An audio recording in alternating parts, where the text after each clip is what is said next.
Europe 1, il est maintenant 7h25, Thomas Soto. 7h25, c'est l'heure de la morale de l'info tous les matins sur Europe 1. Bonjour Raphaël Antoven. Bonjour Thomas. 26 ans après son élaboration en 90, la fameuse réforme de l'orthographe va donc finalement être appliquée par les enseignants et les éditeurs de manuels scolaires à la rentrée 2016, déjà dans le primaire. Et oui, j'écoutais avec bonheur d'ailleurs tout à l'heure sur notre antenne Bernard Fripia sur ce sujet et il a tout dit.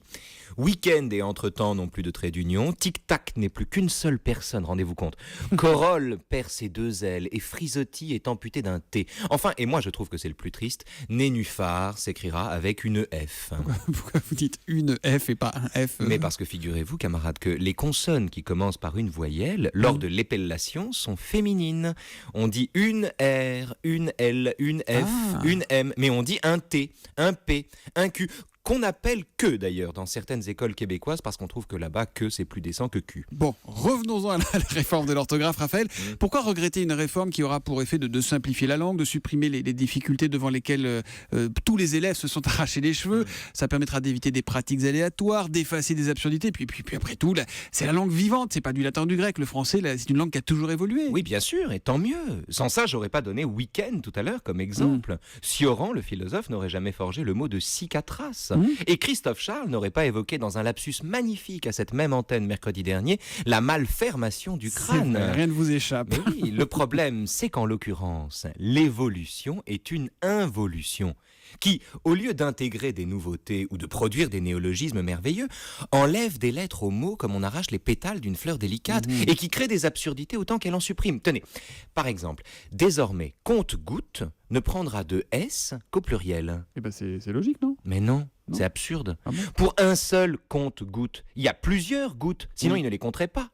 En notant S de compte-goutte au singulier, on simplifie le langage, certes, mais on éloigne le mot de la chose qu'il désigne. Ce que je veux dire, c'est qu'en simplifiant le langage, non seulement on ne simplifie rien, et ça Bernard Fripia nous l'a expliqué tout à l'heure, mais surtout, c'est l'objet lui-même qu'on sacrifie. Une S de moins, et ce sont les gouttes elles-mêmes qui disparaissent.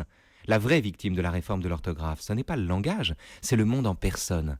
C'est-à-dire la capacité que donne parfois le langage d'en saisir les finesses, les contours instables et les singularités. Les mots sont généraux, alors que chaque chose est unique. Et qui veut, par les mots, dire ce que sont les choses, doit déjà se résoudre à des efforts accablants et à des contorsions inouïes. Or, en simplifiant le langage, on se complique encore la tâche. En réduisant les difficultés de la langue, c'est le monde lui-même qu'on réduit encore un peu au sinistre besoin qu'on en a.